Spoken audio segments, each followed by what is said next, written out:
시편 9편 1절부터 20절 말씀입니다. 내가 전심으로 여호와께 감사하오며 주의 모든 기이한 일들을 전하리이다. 내가 주를 기뻐하고 즐거워하며 지존하신 주의 이름을 찬송하리니 내 원수들이 물러갈 때 주 앞에서 넘어져 망함이니이다. 주께서 나의 의와 송사를 변호하셨으며 보좌에 앉으사 의롭게 심판하셨나이다.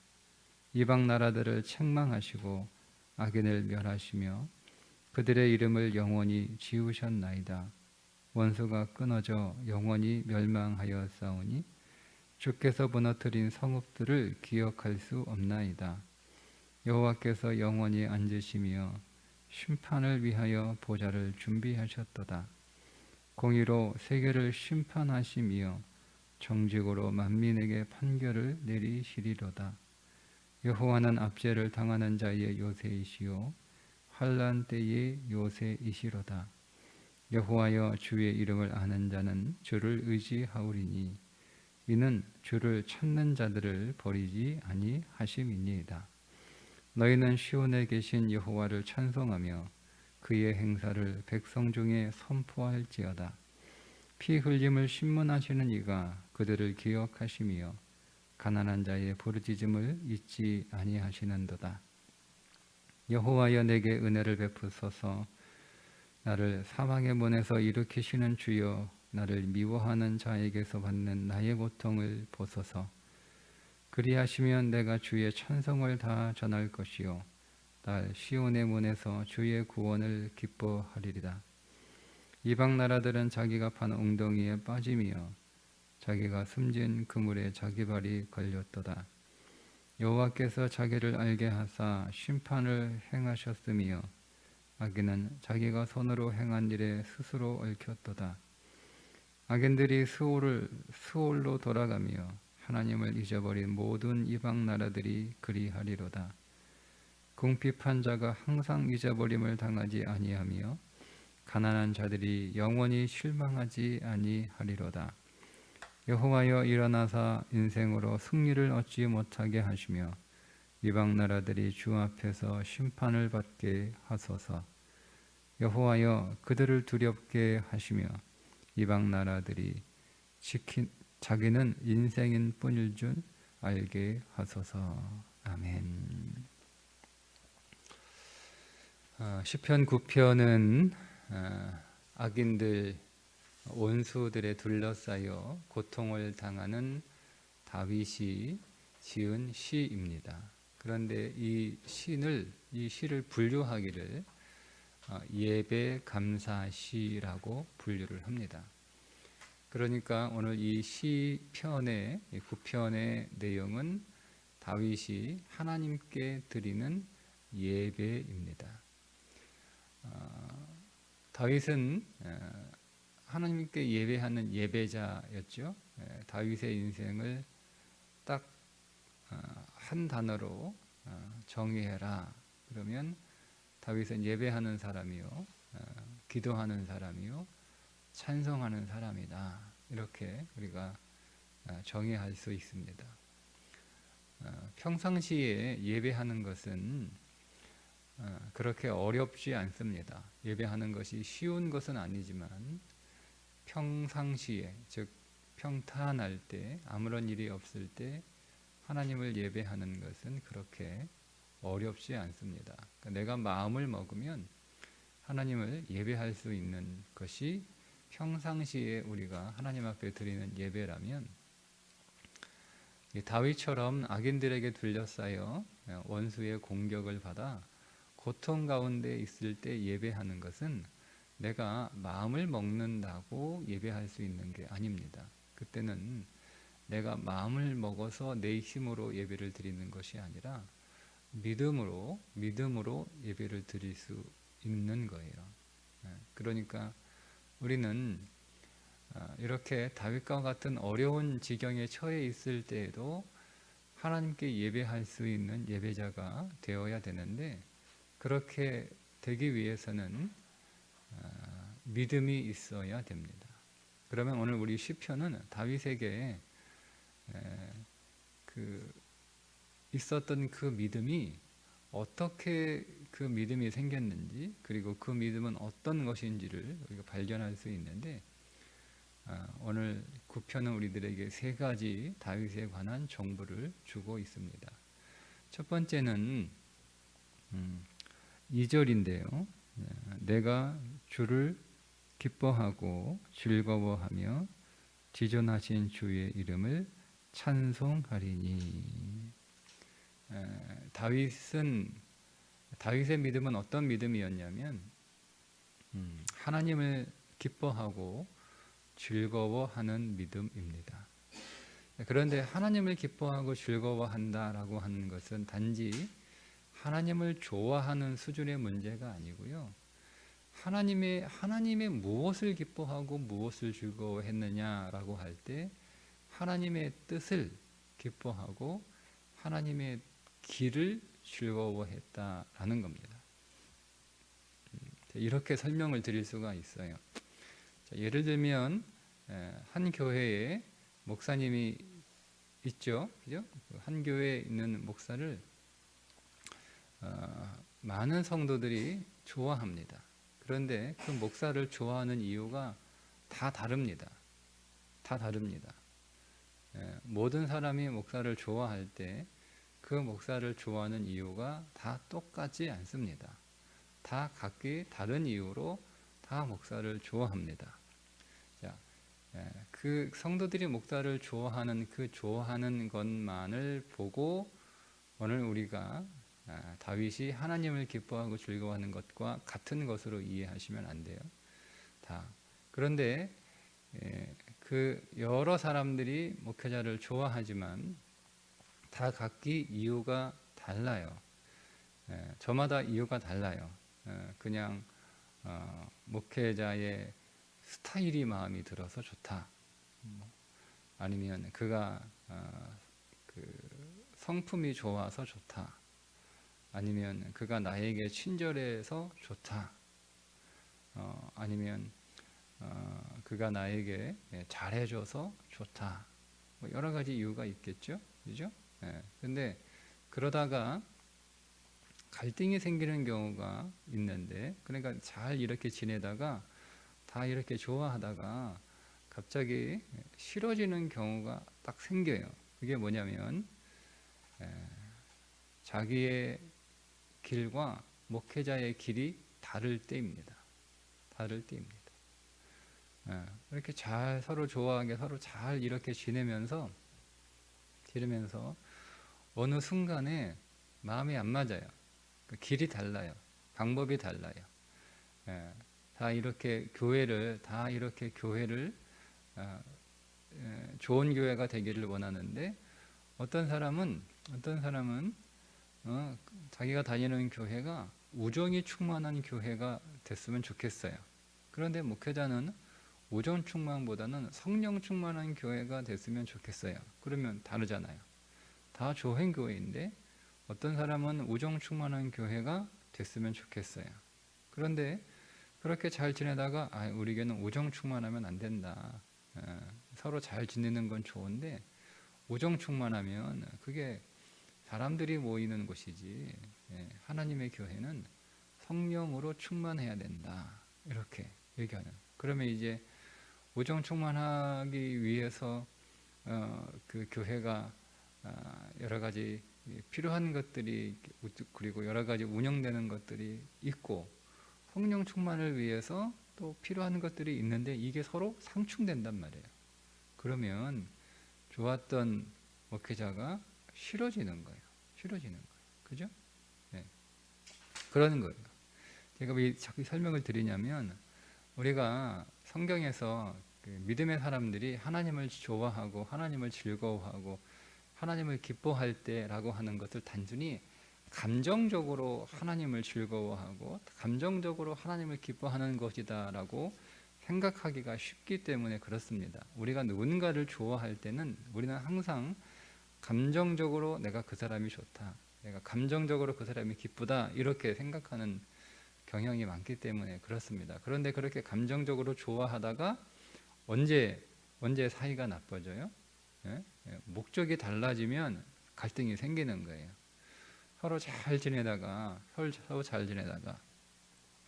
바울과 바나바가 굉장히 사이가 좋죠. 그죠? 예, 바울에게 바나바는 은인과 같은 사람이에요. 바울이 다메섹에서 예수님을 만나 그가 회심하여 중생하고 새로운 사람이 되었을 때 아무도 그 바울을 믿어주지 않았습니다. 다 피했죠. 왜냐하면 그 전에 바울이 많은 그리스도인들을 잡아 옥에 가두었기 때문에 그렇습니다. 그런 사람이 예수 믿게 되었다, 새 사람 되었다, 누가 믿겠어요? 되게 예수 믿는 척한다, 그죠? 더 많은 예수 믿는 사람들을 잡아들이려고 예수 믿는 척해서 우리 가운데 들어와 예수 믿는 사람이 누군지 발견해서 그 사람들을 잡아가려고 이런 의심을 하기가 훨씬 쉽잖아요. 누가 믿어주겠어요? 아무도 안 믿어주는 건 당연한 거예요. 그때 그 바울을 보증서 준 사람이 바나바입니다. 그러니 바울에게 바나바는 굉장한 은인이에요. 은인. 바나바가 없었으면 바울이 사역할 수 없었어요. 시작도 하지 못했어요. 그냥 예수 잘 믿는 성도로 끝났을지도 몰라요. 그런데 바나바 때문에 그가 예루살렘 교회에 들어올 수 있었고 또 거기에서 사역할 수 있었고 또 교회의 파송을 받아 선교자로 일생을 살 수가 있었던 거죠.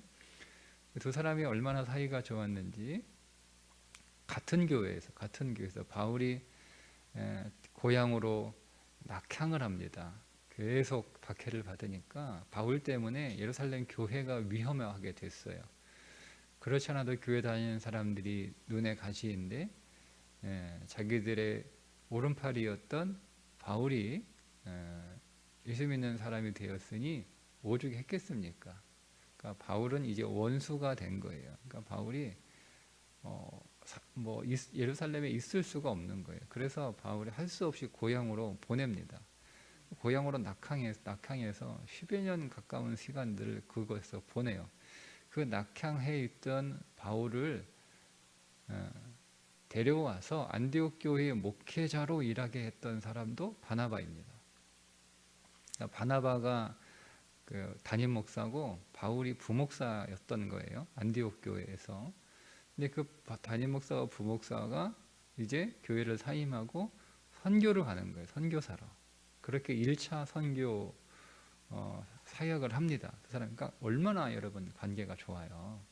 그죠? 보통 관계가 좋은 게 아니에요. 바나바는 바울을 신뢰하고 바울은 바나바를 존경하고 서로 사랑 안에서 그런 사이였단 말이에요. 근데 이 두 사람이 크게 싸우고 서로 갈라서는 일이 벌어집니다. 그게 바나바의 조카 마가 요한 때문에 그렇습니다. 마가 요한이 1차 선교 여행 함께 갔다가 중간에 돌아가 버리죠. 그리고 두 번째 선교 여행 다시 갈 때 바나바는 마가 요한을 데리고 가고 싶어하고 바울은 데리고 가기 싫은 거예요. 이 문제 가지고 싸웁니다. 다 이제 목적이 달라지잖아요. 목적이 달라지니까 그렇게 사이가 좋았던 두 사람이 갈라서는 거예요. 자, 이해가 되시죠? 그러면 우리가 여러분 많은 믿음의 사람들이 하나님을 즐거워하고 하나님을 기뻐했다라고 하는 말은요, 감정적으로 좋아하고 기뻐하는 게 아니에요. 하는 거예요. 하나님을 기뻐하고 하나님을 즐거워한다라고 하는 것은 하나님의 뜻을 즐거워하고 하나님의 길을 기뻐한다는 뜻입니다. 기뻐한다는 뜻입니다. 그러니까 다윗이 하나님을 기뻐하고 하나님을 즐거워했다라고 할 때 본문의 의미는 다윗은 하나님의 뜻을 기뻐했다, 하나님의 길을 즐거워했다, 이렇게 여러분 읽으셔야 됩니다. 단순히 감정적으로 하나님을 좋아했다, 여러분 이렇게 이해하시면 그 다음의 내용이 우리가 잘 이해가 안 돼요. 그러니까 다윗은 항상 하나님의 길을 좋아하고 그 길 가는 걸 기뻐하고 하나님의 뜻에 순종하는 것을 즐거워하는 사람이었던 거예요. 그러니까 두 번째 다윗의 믿음은 하나님과 늘 친밀하게 교통하고 교제하는 믿음이었던 겁니다. 10절에 여호와여 주의 이름을 아는 자는 주를 의지하오리니. 그러니까 주의 이름을 안다라고 할 때 성경에서 안다라고 하는 단어는 단순히 지식으로 알고 있다. 그러니까 제가 여러분들이 저를 알죠. 누가 여러분에게 오현태 목사 알아요? 그러면 알죠. 대답하실 거 아니에요. 자, 그렇게 아는 거하고 저희 집 두 아들이 야, 오현태 목사 알아? 그러면 알지 하는 거하고 아는 게 같습니까? 다르죠? 그죠? 여러분들이 저를 아는 것과 저희 집의 두 아들이 저를 아는 것, 저희 아내가 저를 아는 것 다른 거예요. 저희 두 아들이 저를 아는 것과 저희 아내가 저를 아는 것이 또 다르잖아요. 그죠? 예. 그러니까 세상에서 저를 가장 잘 아는 사람은 제 아내가 저를 가장 잘 압니다. 심지어 자식들보다도 제 아내가 저에 대하여 더 잘 알죠. 그런 경우를 안다라고 얘기하는 거예요. 성경에서 안다라고 하는 것은 특별히 믿음의 용어로서 안다라고 하는 표현은 부부 관계와 같은 단어입니다. 부부 관계와 그러니까 그 동침한다라고 하는 단어와 안다라고 하는 단어가 우리는 번역을 다르게 했는데 성경의 원어는 같은 단어입니다. 이게 안다는 거예요. 그러니까 여러분 보세요. 바울과 바나바가 서로 알죠. 그죠? 바울이 바나바를 알고 바나바가 바울을 알죠.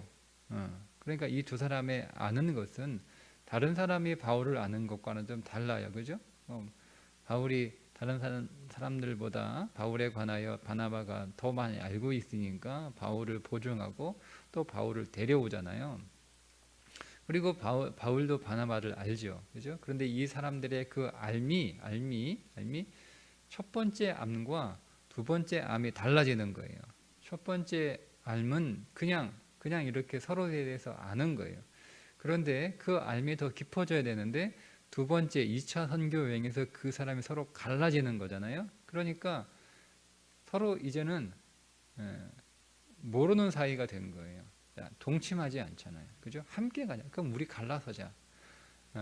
당신은 마가 요한 조카 데리고 간다 그러고 나는 마가 요한 같은 사람하고는 일을 같이 못하겠다라고 하고 서로 양보할 수 없으니 그냥 갈라서자는 거예요. 그래서 갈라섭니다. 그러니까 그런 경우는 서로 모른다는 의미예요. 아는데 서로 아는데 당신이 바울 알아요? 바울 알죠. 바나바 알아요? 바나바 알죠.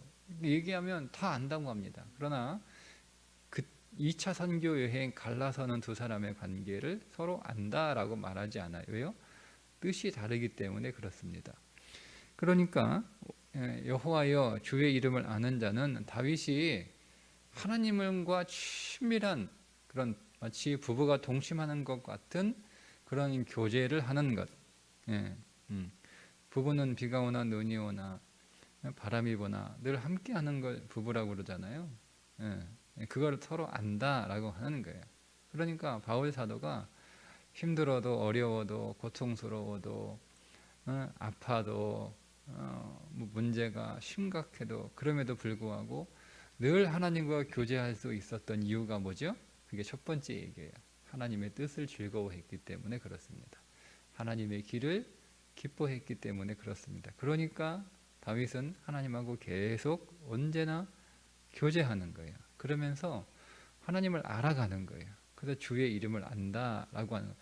주의 이름을 모르는 사람이 이스라엘 백성 가운데 누가 있겠어요? 다 알죠. 당신들이 믿는 신을 어떻게 불러? 신의 이름은 뭐야? 우리 하나님의 이름은 야훼이다. 다 알죠. 다 알아요. 근데 여러분 주의 이름을 아는 하나님을 야훼로 알고 있는 사람들이 하나님을 야훼라고 부르는 사람들이 다 하나님을 의지하지 않습니다. 왜 그렇습니까? 그 알미, 이름을 아는 정보가 아니라 하나님과 친밀하게 교제하지 않기 때문에 하나님을 의지하지 못하는 거예요. 그러니까 믿지 않는 거죠. 신뢰하지 않는 거죠. 여러분, 사람들이 다 저에 관하여 의심하고 혹시 욕을 하고 비난하는 일이 생길 수 있죠. 그죠? 그럼에도 불구하고 세상 사람들이 다 욕해도 한 사람, 저를 욕하지 않고 저를 믿어주는 사람은 제 아내겠죠. 왜냐하면 저를 소상히 알기 때문에 그렇습니다. 그러니까 내가 당신을 믿는다. 나는 당신을 신뢰한다. 이렇게 할 수가 있는 거예요. 그런 걸 알미라고 하는 거예요. 예. 그러니까 사람들이 하나님에 관하여 다 의심합니다. 하나님이 계시면 날 왜 이렇게 힘들게 해? 하나님이 진짜 살아계시면 날 이렇게 어렵게 해? 하나님이 정말 계시면, 하나님이 정말 날 사랑하시면 나를 왜 이렇게 힘들게 어렵게 하시는 거야? 이렇게 의심합니다. 그럼에도 불구하고 의심하지 않는 사람이 있고 여전히 하나님을 찾는 자들이 있죠. 그런 사람을 하나님을 안다라고 얘기하는 거예요. 다윗의 알미, 바로 그런 의미예요. 그러니까 하나님의 길을 즐거워하고 그분의 길을 기뻐하는, 그분의 뜻을 기뻐하고 그분의 뜻에 순종하기를 좋아하는 다윗이었기 때문에 항상 하나님과 친밀하게 교제하죠. 항상 친밀하게 교제하죠. 이게 다윗의 두 번째 믿음이에요. 그러니까 여기서 더 나아가면 다윗의 세 번째 믿음이 나오는데, 10절 중반절 보면, 주를 찾는 자들을 버리지 아니하심이니이다. 그래서 주를 찾는 거예요. 주를 찾는 거예요. 다윗은요, 악인들 가운데 둘러싸여 있고 원수들이 자기를 죽이려고 할 때, 그때 주여 하고 하나님을 찾았어요. 자, 그런데 여러분 보세요. 왜 주여 하고 하나님을 찾았냐면 하나님이 반드시 자기를 구원해 주실 것을 믿었기 때문에 주여 하고 하나님을 찾았습니다. 오늘 시편 9편의 내용에 드러나는 그 내용들을 보면 하나님이 자기를 보호하시고 하나님이 자기에게 상급을 내리시고 자기를 괴롭혔던 악인들과 원수들을 하나님께서 멸망시켜 주실 것이다 라고 확신했습니다. 하나님이 오늘 우리 그 번역에는 그런 의미가, 그런 느낌이 잘 안 담겨 있는데요. 하나님이 철저하게 멸망하신다라는 뜻이에요. 여기 나온 단어들은. 하나님이 철저하게, 얼마나 철저하게 멸망시키냐면 그 악인들만 멸망시키는 것이 아니라 그 악인들이 살고 있는 성읍까지 멸망시킬 정도로 철저하게 흔적도 남김없이 멸망시킨다라고 하는 확신을 가지고 있어요.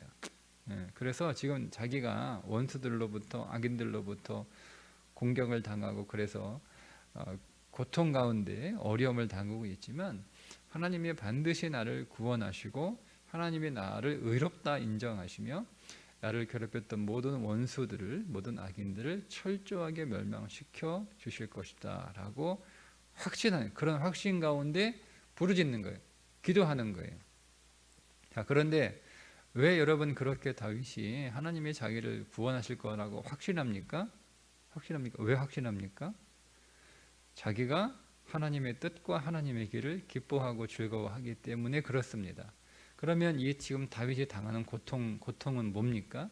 다윗 주위에 있는 악인들은 뭡니까? 다윗을 둘러싸고 있는 원수들은 누구예요? 하나님의 뜻을 싫어하는 사람들입니다. 하나님의 길을 기뻐하지 않는 사람들입니다. 그러니까 다윗이 당하는 고통은 하나님의 뜻을 좋아하고 하나님의 길을 걷기를 좋아해서 그 길로 계속 가는데 그 주위에 하나님의 뜻을 싫어하는 사람들이, 하나님의 길을 기뻐하지 않는 사람들이 다윗을 공격하는 거예요. 자, 그러니까 다윗은 하나님께 확신을 가지고 기도할 수 있는 거죠. 그러니까 여러분, 다윗이 당하는 고통이 단순히 그가 나쁜 사람을 만나서, 악인들을 만나서 괴롭힘을 당하는 그런 고통이 아니에요. 여러분, 우리가 영적으로 오늘 우리의 삶을 이렇게 볼 수 있어야 됩니다. 오늘 우리도 많은 어려움들을 당합니다. 많은 고통들을 우리가 겪습니다. 우리 주위에 악인들과 원수들이 있습니다. 그 악인들과 원수들의 정체는 뭐냐면, 그 뒤에 있는 본질은 뭐냐면 그게 사탄이에요. 사탄이 오늘 우리를 하나님의 길에서 계속 끌어내리려고 합니다. 하나님의 길에, 여러분 철로 역정의 이야기에서처럼 계속 그 길을 가지 못하도록 계속 유혹하고 괴롭히고 공격하고 그러잖아요. 그죠? 예. 그러니까 우리는 지금 하나님의 길을 가고 하나님의 뜻에 순종하고 그 뜻을 이루기 위하여 이렇게 가고 있는데, 그 길을 가지 못하도록 계속 여러 가지 사건과 사람을 사탄이 이용해서 우리를 괴롭히고 있는 거예요. 우리를 곤란하게 하고 고통스럽게 하고 우리를 공격하고 우리를 함정에 빠뜨리고 병에 걸리기도 하고 가난하게도 하고 사건을 겪게 하고 이런 일들이 겪게 하는 거예요. 다윗이 그렇게 본 거예요. 그러니까 지금 다윗은요, 단순히 자기를 둘러싸이는 원수들이나 자기를 공격하는 악인들을 본 게 아니라 그 배후에서 하나님의 뜻을 거스리는 진짜 원수가, 진짜 악인이 뭐냐, 그게 사탄인 거죠. 그걸 본 거예요. 그걸 왜 봤다고 얘기하냐면, 보세요 여러분, 마지막에 다윗이 이렇게 기도합니다. 19절에 여호와여 일어나사 인생으로 승리를 얻지 못하게 하시며 이방 나라들이 주 앞에서 심판을 받게 하소서. 이렇게 끝나면 되는 거예요. 그런데 한 절이 더 있어요. 여호와여 그들을 두렵게 하시며 이방 나라들이 자기는 인생일 뿐인 줄 알게 하소서. 이게 뭐예요? 여기서 이방 나라들은 지금 원수들의 다른 표현이에요. 악인들의 다른 표현이에요. 그걸 이방 나라라고 불러요. 그러니까 원수들과 악인들은 정체가 뭐예요? 하나님 밖에 있는 사람들인 거예요. 하나님을 믿지 않는 사람들이죠. 하나님의 길을 가지고 가고 있지 않는 사람들, 하나님 뜻에 순종하지 않는 사람들이에요. 그 사람들을 위해서 지금 중보하며 기도합니다. 그들이 자신들이 인생일 뿐인 것을 깨닫게 하셔서 하나님을 찾게 되는, 하나님의 길을 걸어가는 은혜를 베풀어 달라고 기도하는 거예요. 예. 만약에 여러분, 다윗이 저 원수들, 저 악인들 다 심판받아 다 멸망당해야 돼, 여러분, 이게 다윗의 마음이었다면, 즉 다윗이 자기를 공격하고 자기를 괴롭히는 그 사람에게 초점을 맞췄다면 19절로 끝나야 돼요. 20절 한 절이 더 있잖아요. 그들을 위하여 중보하며 기도합니다. 하나님 저들을 구원하소서.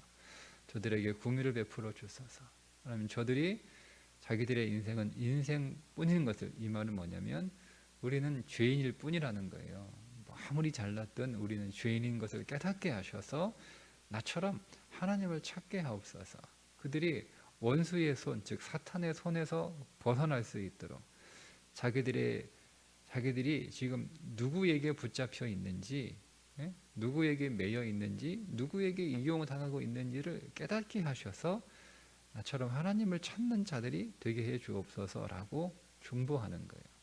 그러니까 이것이 다윗의 시선이죠. 어떤 사건을 만나든 사람을 보든 그것이 사람 자체로 보지 않아요.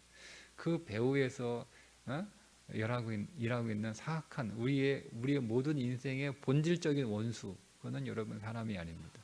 사탄입니다. 그 사탄이 괴롭히는 거예요. 다윗을. 왜요? 하나님의 길을 가지 못하도록, 하나님의 뜻에 순종하지 못하도록 괴롭히는 거예요.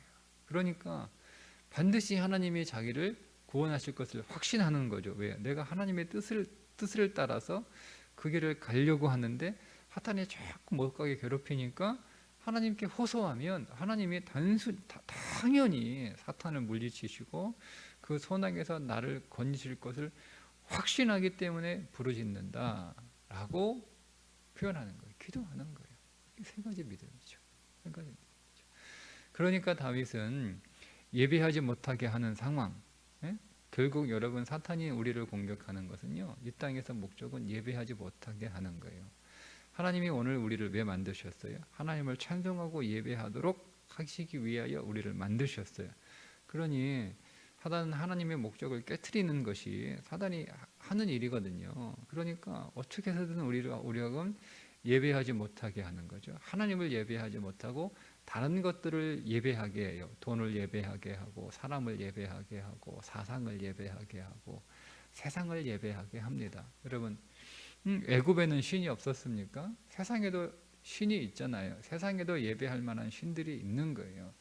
그러니까 우리는 본질적으로 예배하도록 창조되었기 때문에 예배를 안 하면 못 사는 존재예요. 예? 근데 그 예배의 대상이 하나님이냐 세상이냐 이거예요. 그러니까 사단은 우리를 세상을 예배하게 하는 거죠. 그죠? 그게 사단의 목적이에요. 그러니까 오늘 우리의 목적은 하나님을 예배하는 거죠. 하나님을. 그러니까 우리가 하나님의 뜻을 즐거워하고 하나님의 뜻을 기뻐하니까 하나님을 어떤 상황에서도 예배할 수 있는 거예요. 어떤 상황에서도. 예배할 수 없는 상황에서도 예배하지 못하는 상황에서도 하나님을 계속 예배할 수가 있는 거죠. 감사할 수 없지만 감사할 수 있고 기뻐할 수 없지만 기뻐할 수 있고 하나님을 찬송할 수 없지만 찬송할 수 있고. 여러분, 이것은 우리가 그렇게 하고 싶다라고 해서 되는 게 아니라 하나님의 뜻을 즐거워하고 하나님의 길을 기뻐하여 하나님과 늘 친밀하게 교제하고 교통하고 하나님 더 알기를 원하고, 즉 하나님과 더 동침하기를 원하고 더 알기를 원하는 사람들이, 그게 믿음이에요. 그 믿음이 우리 가운데 있을 때 우리는 예배할 수 없는 상황에서도 하나님을 예배할 수 있는 거죠. 그러면 어떻게 돼요? 하나님이 우리를 건지시는 거예요. 그러니까 하나님은 오늘 우리를 더 강한 예배자로, 더 뜨거운 예배자로, 더 깊은 예배자로 우리를 늘 부르시는 거예요. 그러니까 사단은 우리를 늘 예배하지 못하게, 예배하지 못하게 만들어 버리면 계속 반발할 테니까 다른 걸 예배하게 만들어 버리는 거예요. 세상을 예배하게 만들어 버리는 거죠. 그러니까 우리는 오늘 매일매일 우리를 예배하지 못하게 하는 하늘 권세를 잡은 자와 하늘의 권세를 잡은 자와 우리는 늘 싸우는 거예요. 그게 영적 전쟁이에요. 그 영적 전쟁은 오늘 우리의 삶에서 계속 벌어지는 거예요. 하나님을 예배하지 못하게 하고 하나님을 기뻐하지 못하게 하고 하나님께 감사하지 못하고 하나님을 찬송하지 못하는 이 모든 것들을 계속 우리는 싸워야 되는 거예요. 그럼에도 불구하고 오늘 우리는 매일매일 하나님을 예배하는 자로 살아야 됩니다. 그죠? 매일의 예배자로. 우리는 하나님을 찬송하고 하나님을 기뻐하고 주의 이름을 부르고 하는 일들이 하나님을 예배하는 거예요. 오늘도 여러분들에게 이 하루가 예배하는 날이 되시기를 주님의 이름으로 축복합니다. 기도하겠습니다. 하나님 아버지, 오늘 우리를 하나님을 예배하는 자로, 하나님을 찬송케 하기 위하여 우리를 지으셨으나 사단은 우리를 예배하지 못하도록, 찬송하지 못하도록, 불평하도록 하나님 우리를 계속 유혹하고 우리를 넘어뜨리고 우리를 곤란스럽게 합니다. 그 가운데서 주여 우리가 믿음으로 하나님을 끝까지 예배하며 찬송할 수 있도록 우리가 하나님의 뜻을 즐거워하며 하나님의 길을 기뻐하는 자로 서게 하여 주옵소서. 오늘도 주님과 더 교통하고 주님과 더 교제하고 주님을 더 알기를 원합니다. 주여 오늘 우리를 구원하여 주시고 우리를 건져 주셔서 주여 오늘 우리가 하나님을 예배하는 일에 부족함이 없게 하여 주옵소서. 예수님의 이름으로 기도드리옵나이다. 아멘.